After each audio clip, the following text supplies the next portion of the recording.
మలాకి గ్రంథము 3వ అధ్యాయము 16వ వాక్యం చదువుతాం.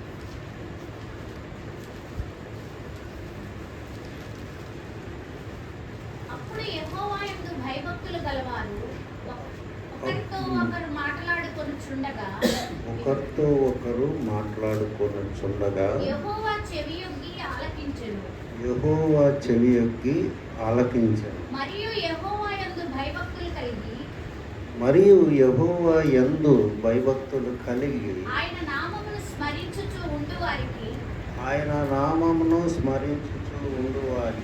జ్ఞాపకార్థముగా ఒక గ్రంథము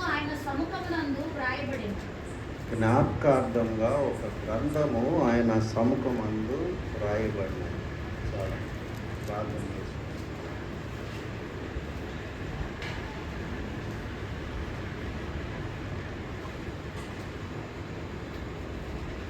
పరిశుద్ధుడైన దేవా, కృప కలిగిన ప్రభువా, మీ ఘనమైన గొప్ప నామానికి వేలాది స్తుతులు చెల్లిస్తున్నాం.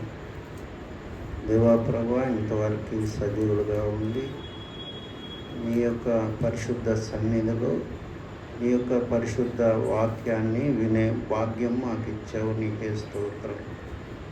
దేవా ప్రభువా, వాక్యం లేకపోతే నశించిపోతామని ఎప్పటికప్పుడు నీ వాక్యం ద్వారా మమ్మల్ని హెచ్చరిస్తూ సరిచేస్తూ ఉన్నందుకు నీకు స్తుతులు చెల్లిస్తున్నాం.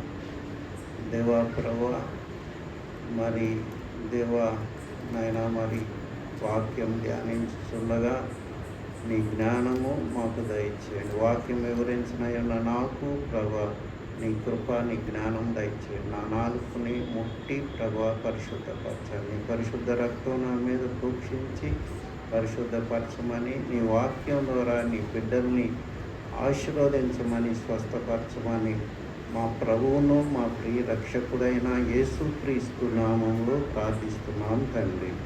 ఆమేన్. ఇక్కడ మనం చదవబడిన వాక్యంలో మళ్ళీ ఒకసారి చదవండి. అప్పుడు యెహోవా యందు భయభక్తులు గలవారు ఒకరితో ఒకరు మాట్లాడుకొనుచుండగా యెహోవా చెవియొగ్గి ఆలకించెను. మరియు యెహోవా యందు భయభక్తులు కలిగి ఆయన నామమును స్మరించుచు ఉండు వారికి జ్ఞాపకార్థముగా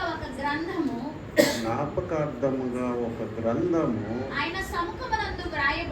ఆయన సముఖమందు వ్రాయబడి. ఇక్కడ మనం ఈ వాక్యాన్ని బట్టి అర్థం చేసుకోవాల్సింది ఏంటంటే, దేవుడు మన ప్రతి సంభాషణని ఆలకించే దేవుడై ఉన్నాడు. ప్రతి మాటను కూడా ఆయన వినే దేవుడు అన్నాడు. నేను ఇశ్రాయేలీల మూలుగుని వింటిని అంటాడు. వాళ్ళ మొరని నేను విన్నాను అంటాడు. నిర్గమకాండం 3వ అధ్యాయం. కాబట్టి మనం మరి ముఖ్యంగా విశ్వాసులైన మనం ప్రతి మాట కూడా ఎంతో జాగ్రత్తగా మాట్లాడవలసిన వారమై ఉన్నారు. అన్ని జనులు వాళ్ళు రకరకాలుగా మాట్లాడతారు, బూతులు తిడతారు, జోకులు వేస్తారు, రకరకాలుగా ఉంటారు. అయితే మనం దేవుని కుమార్తెలుగా పిలువబడే మనం చాలా జాగ్రత్తగా మాట్లాడాలి. మనిషికి ఇబ్బంది ఎక్కడ ఉంటుందంటే నాలుక ద్వారా ఉంటుంది, కంటి ద్వారా ఉంటుంది అన్నమాట. ఈ రెండు అవయవాల్ని జాగ్రత్తగా జోడు గుర్రాలలాగా మనం జాగ్రత్తగా కళ్ళెమేసి నడుపుకోవాలి.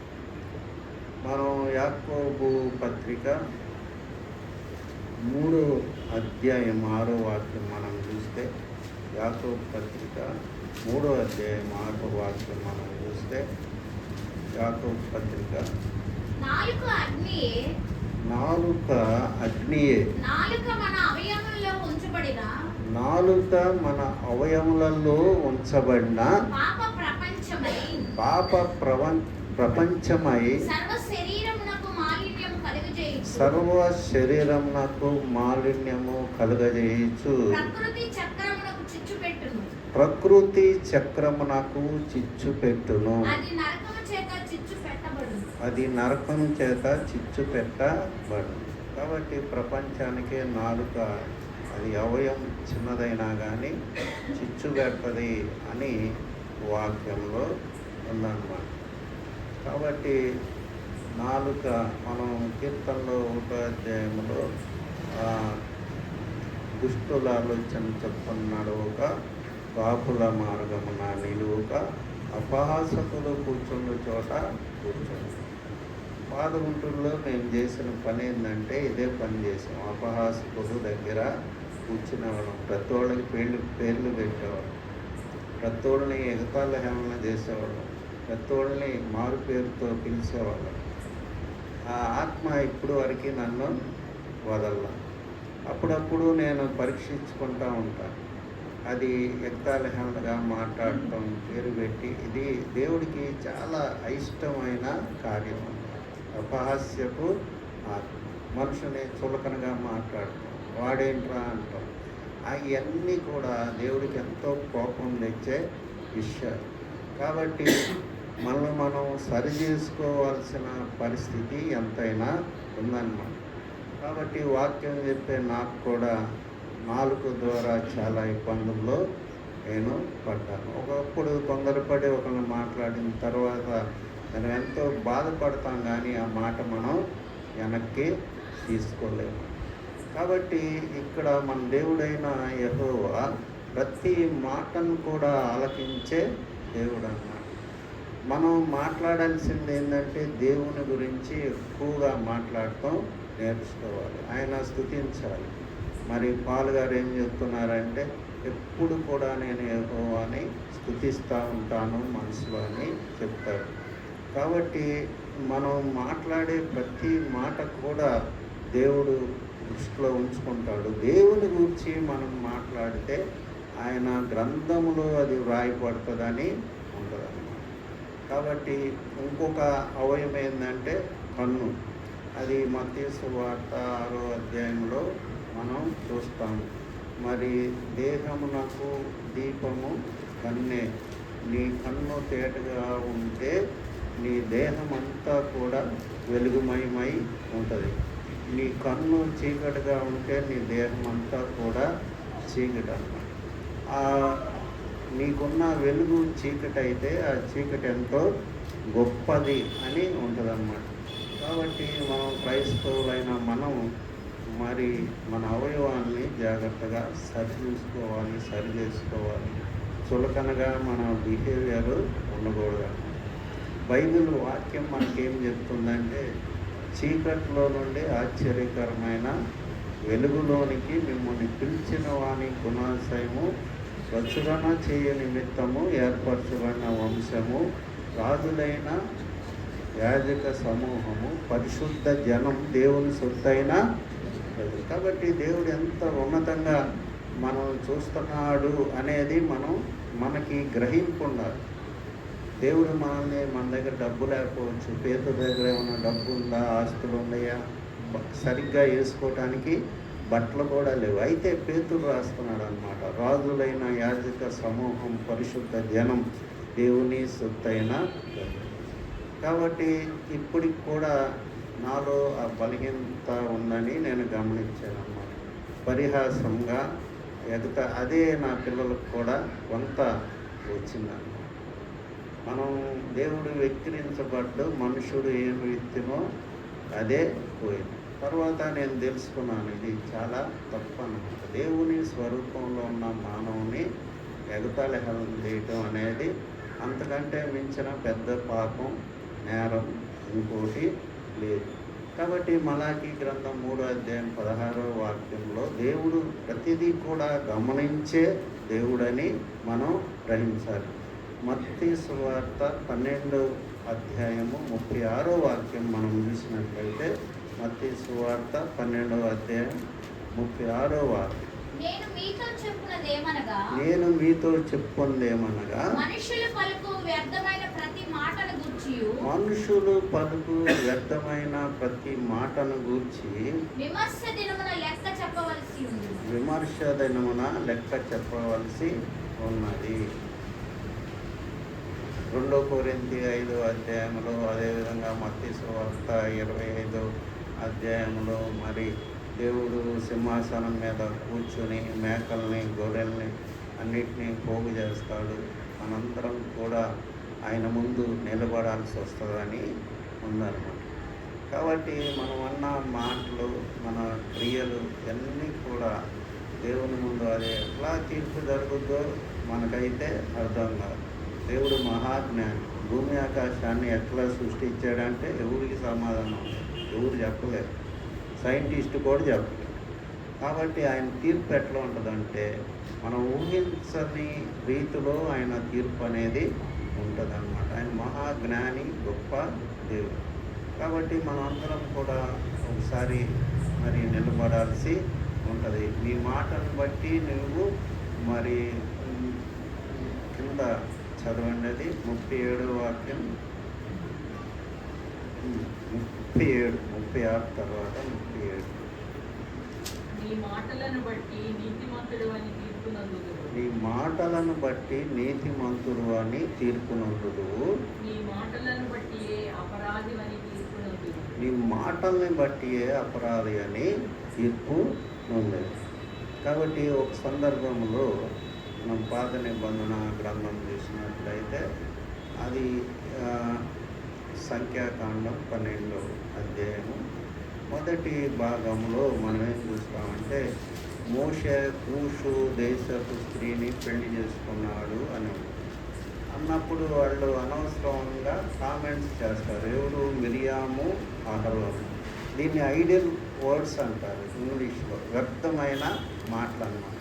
మనం మాట్లాడే 100 మాటల్లో 60-70 మాటలు వ్యర్థమైన మాటలే. కాబట్టి దీన్ని బట్టి రోజుకి ఎంత పాపం చేస్తున్నామో మనం తెలుసుకోవాల్సి ఉంది. 12వ అధ్యాయం 1-2 సంఖ్య. మోషే కూషు దేశపు స్త్రీని పెళ్లి చేసుకొని ఉండెను గనుక మోషే కూషు దేశపు స్త్రీని పెళ్లి చేసుకొని ఉండెను గనుక అతడు పెళ్లి చేసుకొనిన ఆ స్త్రీని బట్టి అతడు పెళ్లి చేసుకున్న స్త్రీని బట్టి మిరియాను అహరోనులు అతనికి విరోధముగా మాట్లాడారు. వారు మోషే చేత మాత్రమే యెహోవా పలికించిన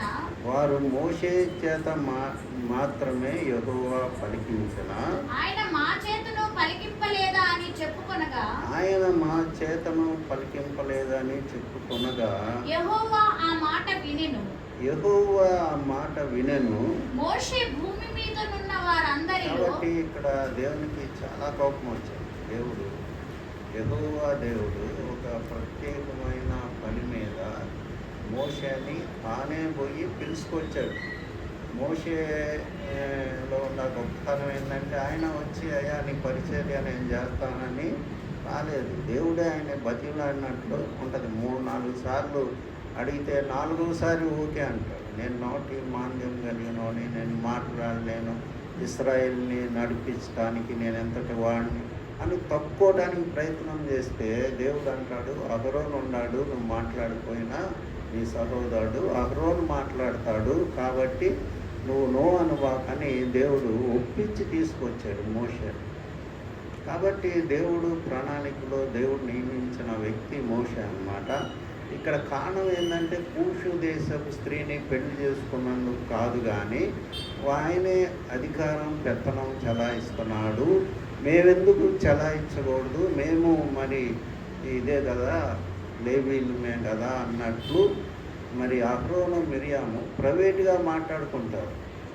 మెల్లిగా మాట్లాడుకున్నారు, గట్టిగా మాట్లాడుకున్నారు, ఒక మాట మాట్లాడుకున్నారు, 2 మాటలు మాట్లాడుకున్నారు, మనకైతే తెలియదు. కానీ దేవుడికి మహాకోపం వచ్చి దిగి వచ్చారు.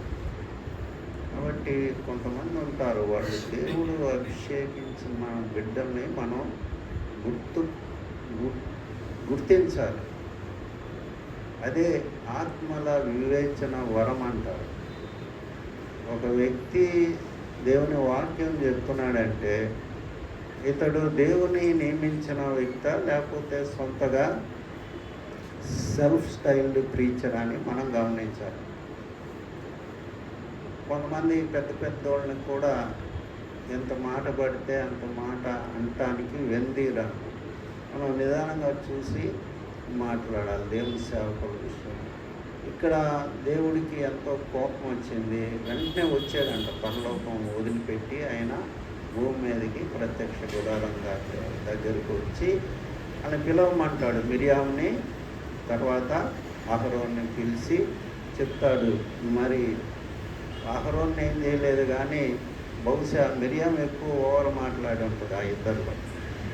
ప్రతి మాట ఆయనకి లెక్కగా. కాబట్టి ఆయన ఏమన్నాడంటే, యెహోవా మీరు ముగ్గురు ప్రత్యక్ష గుడారమునకు రండని హఠాత్తుగా మోషే అహరోను మిరియాములకు ఆజ్ఞ ఇచ్చారు. ముగ్గురు రాగా యెహోవా మేఘస్తంభంలో దిగి ప్రత్యక్షపు గుడారం యొక్క ద్వారం వద్ద నిలిచి అహరోను మిరియాములను పిలిచారు. దగ్గరకు వచ్చి నిలబడ్డాడంట. చూడండి ఎంత ఇంపార్టెంట్గా, ఎంత సీరియస్గా దేవుడు ఈ విషయాన్ని తీసుకున్నాడు. వారిద్దరు రాగా ఆయన ఆ మాటలు విండి, మీలో ప్రవక్త ఉండిన ఎళ్ళ యెహోవానగు నేను దర్శనమిచ్చి అతడు నన్ను తెలుసుకున్నట్లు కళ్ళలో అతనితో మాట్లాడుతుంది. నా సేవకుడైన మోషే అట్టు వాడు కాదు, అతడు నా ఇల్లంతట్లో నమ్మకమైన వాడు. నేను కూడా భాషల్లో కాదు, దర్శనమిచ్చి ముఖాముఖిగా అతనితో మాట్లాడుతుంది. అతడు యెహోవా స్వరూపమును నిదానించి చూపు. కాబట్టి నా సేవకుడైన మోషేకు విరోధంగా మాట్లాడేటప్పుడు మీవేళ భయపడలేదు. కాబట్టి ఈ వాక్యాలు మనకేమి తెలియజేస్తున్నాయి అంటే, ఎట్లా పడితే అట్లా దేవుని సేవకుల విషయంలో తెలుసుకోకుండా మాట్లాడాలి. తెలుసుకుంటే మనకి బాగా దగ్గర. కొంతమందిని గురించి చెప్తారు, చెప్పినప్పుడు మనకి తెలిసినప్పుడు బాగా ఇద్దరు ముగ్గురు సాక్షుల గురించి చెప్పినప్పుడు అయినా మనకు అది అనవసరమైన సబ్జెక్టు అయినా కానీ చెప్పాలి జనాల్ని, అక్కడికి వెళ్ళొద్దు బాబు, అది మంచి సంఘం కాదని చెప్తే తప్పు లేదు. ఎందుకంటే మరి వాళ్ళు మంచి సేవకుడి దగ్గరికి వెళ్ళకపోతే వాళ్ళు తప్పిపోతారు. కాబట్టి మనం సలహా ఇవ్వటంలో తప్పు లేదు. కానీ ప్రతి వాళ్ళని ఏమీ తెలియకుండా మరి ఆ సేవకుడు మంచోడు కాదు అని, దుర్మార్గుడు అది ఇదని మనం చెప్పడానికి ఇక్కడ బైబిల్ ఒప్పుకోవట్ల. కాబట్టి మనం మాట్లాడే ప్రతి మాట, దేవుని సేవకుడు మాట్లాడే ప్రతి మాట కూడా దేవునికి మహిమకరంగా ఉండేటట్లు మనం చూసుకోవాలి.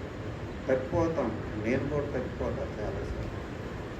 అయితే ఏంటంటే దేవుడు మనకి బలారాధన అనే అవకాశం ఇచ్చాడు కాబట్టి మనం ఎక్కడైతే తప్పిపోయామో అక్కడ చూసుకొని ఆయన సన్నిధిలో మనం పాపాన్ని ఒప్పుకొని మనం సరిచేసుకోవాల్సిన బాధ్యత మన మీద ఉంది. మనం ఎఫెసీయులకు రాసిన పత్రిక 5వ అధ్యాయం 4వ వాక్యం మనం చూసినట్లయితే, మీ నోట్లో మరి బూతులు కానీ సరస్వతులు కానీ ఏమీ ఉండకూడదు. చదవండి. 5 కృతజ్ఞత వచనమే మీరు ఉచ్చరింపవలెను గాని మీరు బూతులైనను పోకిరి మాటలైనను సరసోక్తులైనను బూతులైనను పోకిరి మాటలైనను సరసోక్తులైనను మీరు ఉచ్చరింప. ఇది దేవుని కమాండ్మెంట్ అన్నమాట. ఎందుకు ఉచ్చరింపకూడదంటే యేసు ప్రభు చెప్పాడు కాబట్టి మనం ఉచ్చరించకూడదు, అంతే కదా. దాని గురించి మనం ఆర్గ్యుమెంట్ పెట్టుకోవాలి. మన నోటిని మనం క్రమపరుచుకోవాలి. మరి బూతు మాటలు నోటికి రాకుండా సరసోక్తులు, ఈ యొక్క ఇవన్నీ మాటలన్నీ ఎక్కడ వస్తాయంటే రూరల్ ఏరియాస్లో వస్తాయి. నేను ఒకసారి ఒక సేవకుడిని అడిగాను, గ్రామంలో వాళ్ళకి దయ్యాలు ఎందుకు ఎక్కువ పడతాయి అని. వాళ్ళు ఇట్లాంటి పనులన్నీ చేస్తూ ఉంటారు. ఏది పడితే అది నమ్ముతారు, ఏది పడితే అది మాట్లాడతారు. కొద్దిగా ఈ అర్బన్ ఏరియాస్లో ఉన్న వాళ్ళు క్యాలిక్యులేటెడ్గా మాట్లాడతారు కాబట్టి దయ్యాలు ఎక్కువగా రూరల్ ఏరియాస్లో ఉన్న వాళ్ళకి పడతాయి అని చెప్పాడు ఆయన. అందువల్ల మన మాట ఎప్పుడు కృతజ్ఞత వచనమే మనం పలకాలి. కానీ మరి మీ నోట్లో బూతులైనను సరసోక్తులైనను మీరు మాట్లాడకూడదు. ఎందుకు మాట్లాడకూడదు? మనం ఆయన స్వరూపంలో ఆయన పోలికలో సృష్టించబడ్డాం. మనల్ని ఆయన కుమారులుగా కుమార్తెలుగా దేవుడు భావిస్తున్నాడు. అందుకని మాట్లాడు.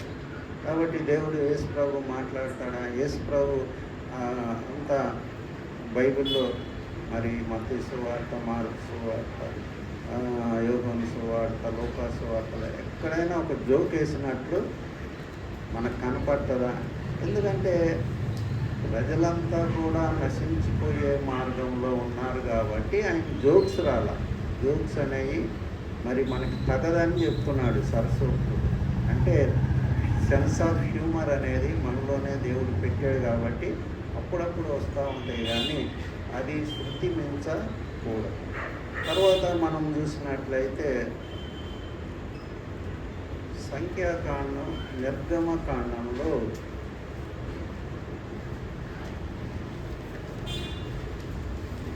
16వ అధ్యాయము 3వ వచనం. ఇశ్రాయేలీలు మేము మాంసము వండుకొని కుండల యొద్ద కూర్చుండి తృప్తిగా ఆహారం తిన్నప్పుడు యెహోవా చేతి వలన ఎలా చావకపోతివి ఈ సర్వ సమాజము ఆకలి చేత చంపుటకు ఈ అరణ్యములోనికి మమ్మును అక్కడ నుండి తోడుకొని వచ్చితిరని అరణ్యములోనికి మమ్ముని అక్కడ నుండి తోడుకొని వచ్చితిరని ఐగుప్తు నుండి తోడుకొని వచ్చితిరని వారితో అనగా యెహోవా మోషేను చూచి ఇదిగో నేను ఆకాశం నుండి మీ కొరకు ఆహారమును కురిపించెదను వారు నా ధర్మశాస్త్రమును అనుసరించి నడుతురో లేదో అని నేను వారిని పరీక్షించినట్లు ఈ ప్రజలు వెళ్ళి ఏనాటి బత్యము ఆనాడే కూర్చుకొనవలెను. ఇక్కడ మనం 3వ వాక్యంలో సర్వ సమాజం అంతయు మోషే అహరోనుల మీద సనిగిరి. ఇక్కడ మనం చూసినట్లయితే 11వ వాక్యంలో అప్పుడు యెహోవా మోషేతో ఇట్లనెను నేను ఇశ్రాయేలీల సనుగులను వింటిని అని చెప్తున్నాడు. ఆయన అక్కడ పగల మేఘస్తంభంగా, రాత్రి అగ్నిస్తంభంగా వాళ్ళని అంటిపెట్టుకొని నడిపిస్తున్నాడు. ఆయన నిర్గమకాండం 19వ అధ్యాయంలో మరి గద్ద రెక్కల మీద మోసినట్లు మిమ్మల్ని నేను మోసుకొచ్చాను అంటారు. ద్వితీయోపదేశ కాండంలో బహుశా 7వ అధ్యాయం అనుకుంటా తండ్రి మరి కుమారుని ఎత్తుకొని వచ్చినట్లు మిమ్మల్ని నేను తీసుకొచ్చాను అంటారు. కాబట్టి అంతగా వాళ్ళ గురించి వాళ్ళ పక్కన ఉండి వాళ్ళకి ఏం కావాలో చూస్తున్నాడు. కాబట్టి ఆయన ఏమన్నాడు? వాళ్ళు ధర్మశాస్త్రము అనుసరించి నడుస్తారో లేదో అని వాళ్ళని పరీక్షించడానికి ఇట్లా చేశానని దేవుడు చెప్తున్నాడు. తర్వాత వాళ్ళకి మరి దేవుడు ఒకేసారి ఎందుకు ప్రొవైడ్ చేయలేదంటే మనం ఇక్కడ కూడా చూడవచ్చు. ద్వితీయోపదేశ కాండం 8వ అధ్యాయము 2వ వాక్యంలో కూడా దేవుడు 40 సంవత్సరాలు ఎందుకు వాళ్ళని నడిపించాడు అనేది అక్కడ ఉంటుంది. మరియు నీవు ఆయన ఆజ్ఞలను మరియు నీవు ఆయన ఆజ్ఞలను గైకొందువో లేదో నిన్ను శోధించి నీ హృదయంలోనున్నది తెలుసుకొనుటకు నిన్ను శోధించి నీ హృదయంలో ఉన్నది తెలుసుకొనుటకు నిన్ను అణచు నిమిత్తమును నిన్ను అనొచ్చు నిమిత్తమును అరణ్యంలో ఈ 40 సంవత్సరములు అరణ్యములో ఈ 40 సంవత్సరములు నీ దేవుడైన యెహోవా నిన్ను నడిపించిన మార్గం అంతటిని నీ దేవుడైన యెహోవా నిన్ను నడిపించిన మార్గం అంతటిని జ్ఞాపకము చేసుకొను. కాబట్టి ఒక్కోసారి దేవుడు మన విషయాల్లో ప్రొవైడ్ చేయడు. మనకి అవసరమైనవి మనం అడిగినవి అన్నీ కూడా వెంటనే దేవుడు ఇవ్వడు అన్నమాట. ఎందుకని మనం ఫెయిత్లో ఉన్నామా లేదా, విశ్వాసంలో కొనసాగుతున్నామా లేదా, ఆయన దూషిస్తున్నామా లేకపోతే దారి తప్పుతున్నామా, నిలబడుతున్నామా లేదా అని దేవుడు పరీక్షించి పరిశీలించే దేవుడై ఉన్నాడు. ఆయన హృదయములను అంతరింద్రియములను పరిశీలించి పరిశోధించే దేవుడై ఉన్నాడు. అబ్రహాంను కూడా ఆయన వదిలిపెట్టల. అబ్రహాంను కూడా పరీక్షించాడు. ఆయన నీకు ఒక్కగానైనా ఒక్క కుమారుణ్ణి నాకు బలి అర్పించమని అడిగాడు. దేవుడు ఏమన్నా శాడిస్టా? కాదనమాట. దేవుడు మనల్ని ఆయన మరి ముఖ్యంగా ఆయన బిడ్డల్ని పరీక్షించి సాతాను నోరు మూపించే దేవుడై ఉన్నాడు. యోగునే ఉన్నాడు. దేవుడు యోగుని మొత్తాన్ని యోగుతో మాట్లాడిపోయినా 10 మంది పిల్లల్ని లేకపోతే ఆయనకున్న సంపదనంతటిని కూడా ఒక్క గడియలో మొత్తం కూడా నాశనం చేసి యోగుని పరీక్షించి సాతాన్ని ఓడిపోయేటట్లు చేశాడు. కాబట్టి మన జీవితంలో ఒకసారి వెంటనే జరగవు కొన్ని. మనకి ఇసుకొచ్చుద్ది, వేదన వచ్చుద్ది, ఏంది దేవుడు ఉన్నాడా లేదా, నా ప్రార్థన ఆడికి వెళ్తుంది, అసలు దేవుడు వింటున్నాడా లేదని మనకి అనేక మరి ఒక్కొక్కసారి సందేహాలు కలుగుతూ ఉంటాయి. అయితే దేవుడు ఖచ్చితంగా మరి ప్రార్థన వినే దేవుడు. ఈ కన్నీరు నా బుద్ధిలో ఉంచుకున్నాను అంటాడు. కీర్తన గ్రంథం 56 అధ్యాయం అనుకుంటా. ఈ కన్నీరు నీ యొక్క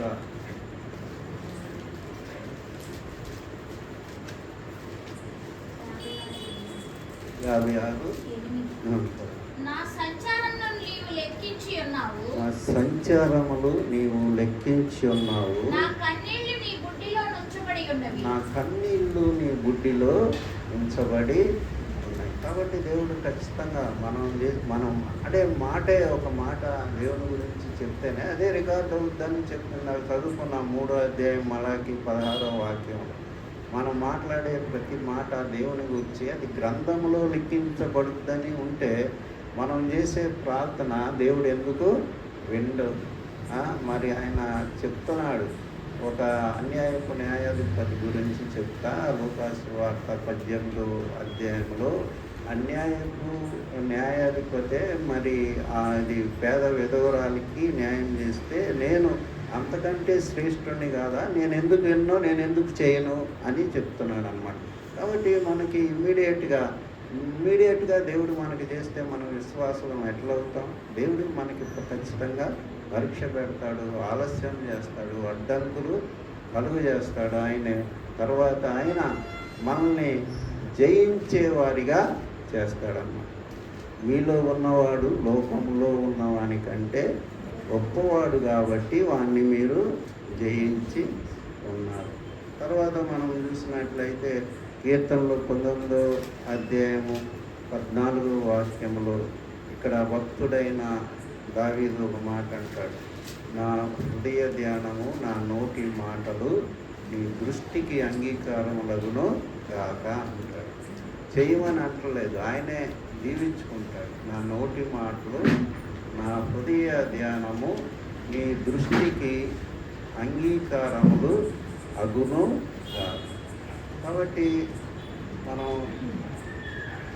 మన మాటలు దేవునికి అనుకూలంగా అంగీకారంగా ఉన్నట్లు మనం ఆయన్ని ప్రార్థన చేసుకోవాలి. తర్వాత మనం చూసినట్లయితే సామెతల గ్రంథం 18వ అధ్యాయం 21వ వాక్యం.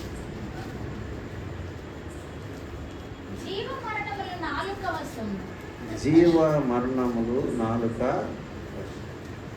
కాబట్టి చాలామంది మరి ముఖ్యంగా హిందువుల్లో ఒక ఒక వ్యతిరేకమైన మాట వస్తే వాళ్ళు చాలా బాధపడతారు.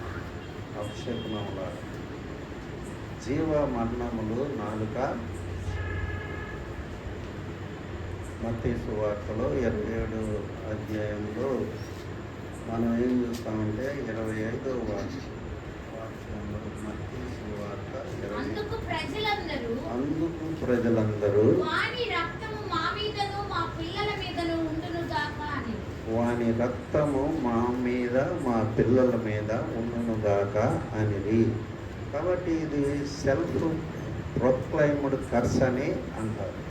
డెరిక్ ప్రిన్స్ తన మరి పుస్తకంలో రాస్తా ఏం చెప్తారంటే సెల్ఫ్ ప్రొక్లైమ్డ్ కర్సెస్, శాపాలు మనమే మన నోటి ద్వారా తెచ్చుకుంటాం.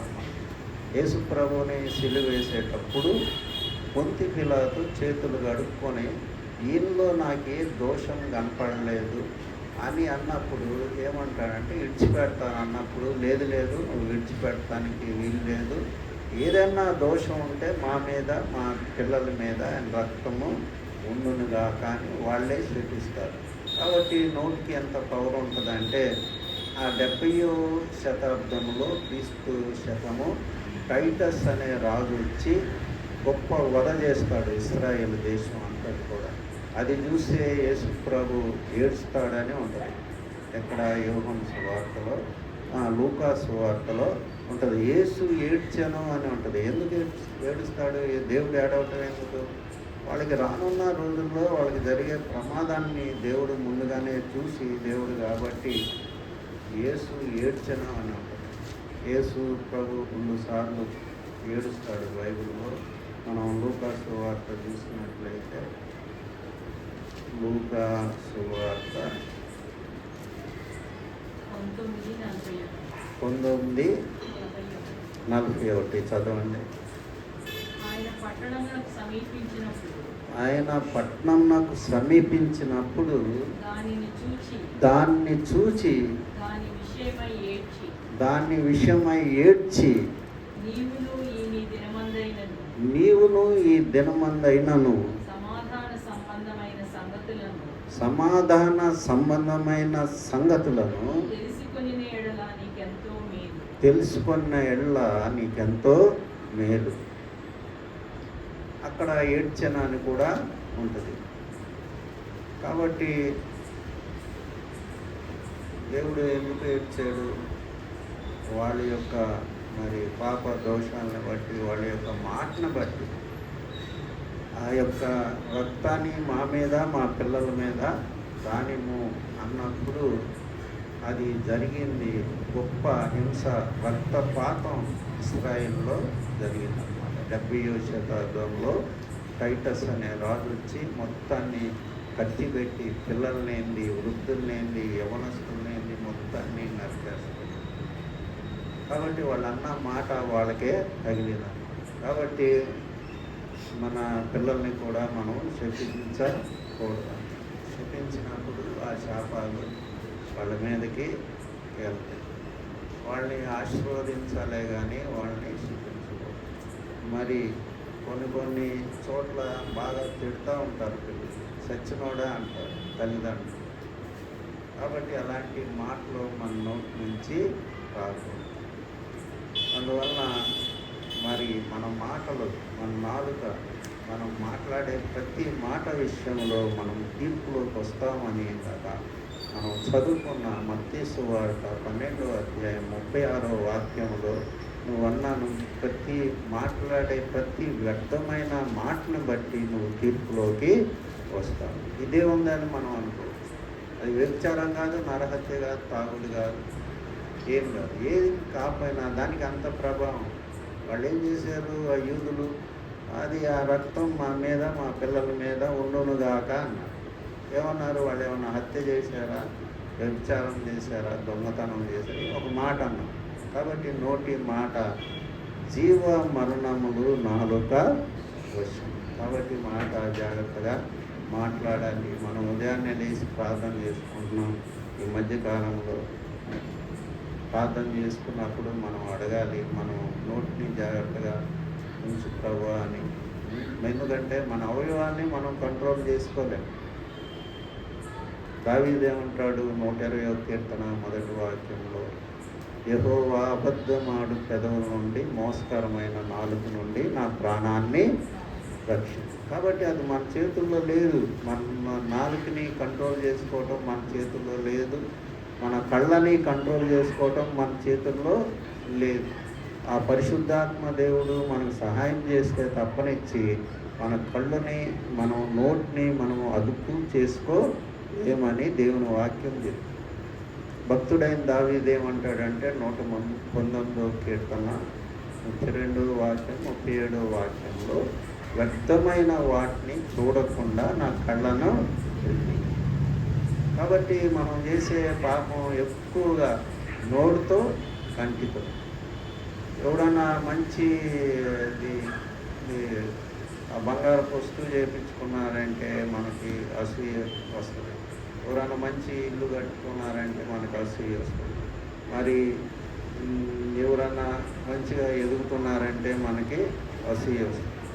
సౌలు దావీదు మీద విషపు చూపు నిలిపినని ఉంటుంది. కాబట్టి ఈ యొక్క నాలుకని, చూపుల్ని రెండింటినీ మనం కంట్రోల్ చేసుకోవాలి. మనం ముఖ్యమైన మూల వాక్యం ఏంటంటే, ఆయన యందు భయభక్తులు కలిగిన వారు ఆయన గురించి సంభాషించుకొనుచుండగా ఆయన సముఖమందు ఒక గ్రంథములో యెహోవా రాయించాడు అని మలాకి 3:16 వాక్యం మనం చూసుకుంటా ఉన్నాం. తర్వాత చివరగా మనం సంఖ్యాకాండం 16వ అధ్యాయంలో, సంఖ్యాకాండం 16వ అధ్యాయం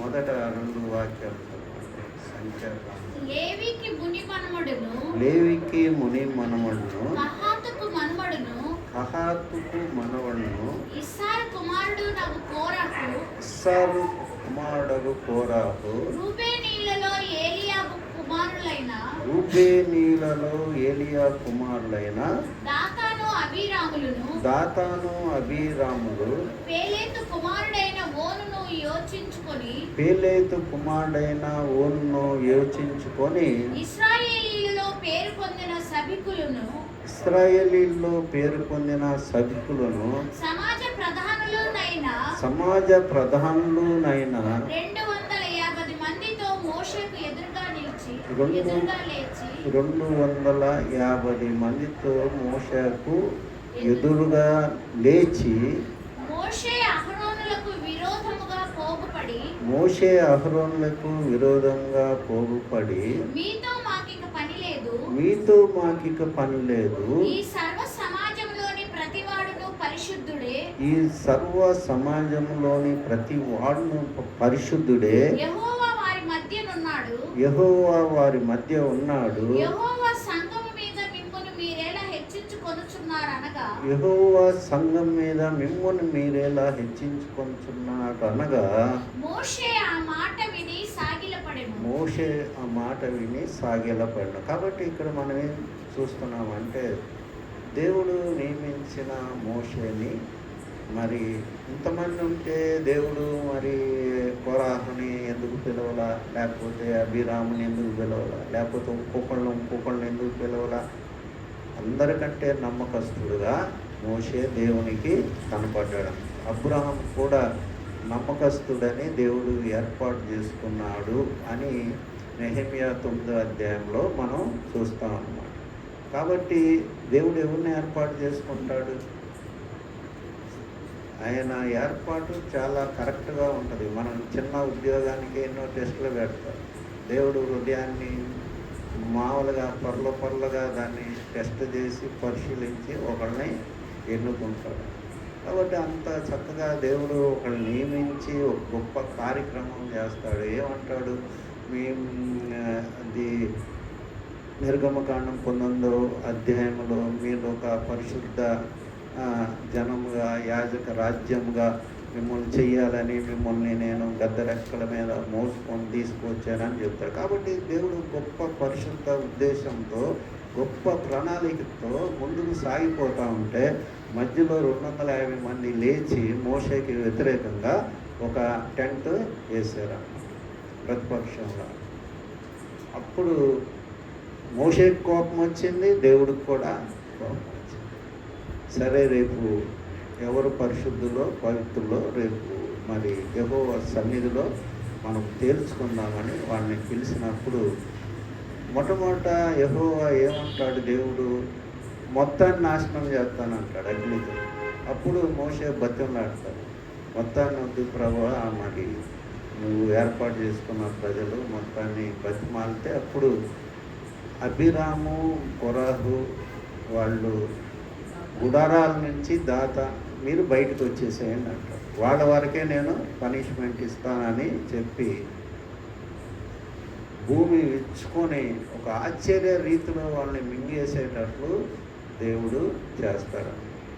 ఇదంతా నోటి మాట వలన జరిగిన ఫలితం అన్నమాట. ఏమంటారు వాళ్ళు, కోరాహు, అభిరాము, దాతాను, మీరేనా పరిశుద్ధులు, మేము కాదా, మేమందరం ఒకటే. ఇక్కడ లేవి మనవడు, ముని మనవడు. లేవి అంటే ఎవరు? యాకోబు కొడుకు. కహతుకు మనవడు. తర్వాత ఇషారు కుమారుడు కొరహ అంట. ఎంత చక్కని ఇదుండో చూడు వంశావళి కొరహకి. లేవికి ముని మనవడు. కహత్ అంటే కహత్ కూడా మరి ఆయన మందిర పరిచర్యలో దేవుడు మరి ముఖ్యమైన పనులు చేయటానికి కహతును పెట్టాడు. అట్లాగే ఇషారు కుమారుడు కొరహ.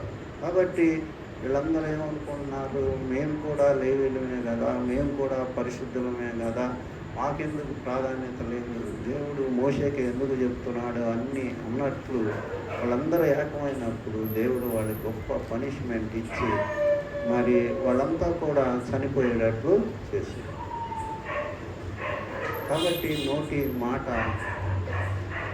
ఎంత కీడు చేసిందంటే వాళ్ళకి మరి చెప్పడానికి వీలు లేదు. చివరిగా మనం ఒక వాక్యం చదువుకొని బల్లారాధనలో పాల్గొన్నాం. సామెతల గ్రంథం 10వ అధ్యాయము. సామెతల గ్రంథం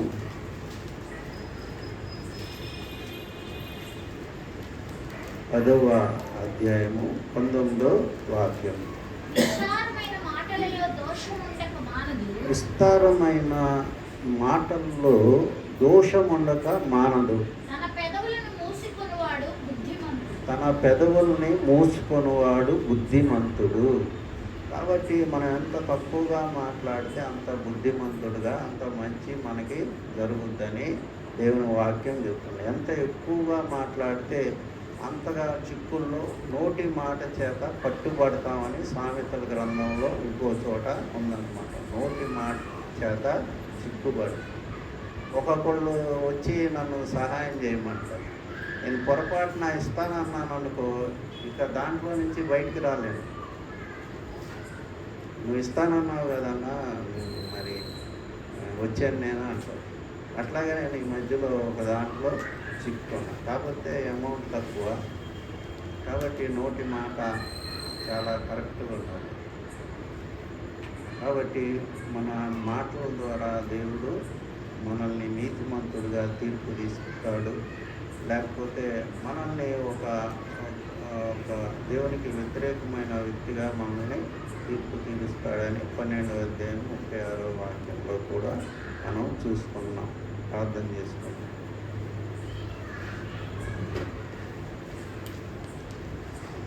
పరిశుద్ధ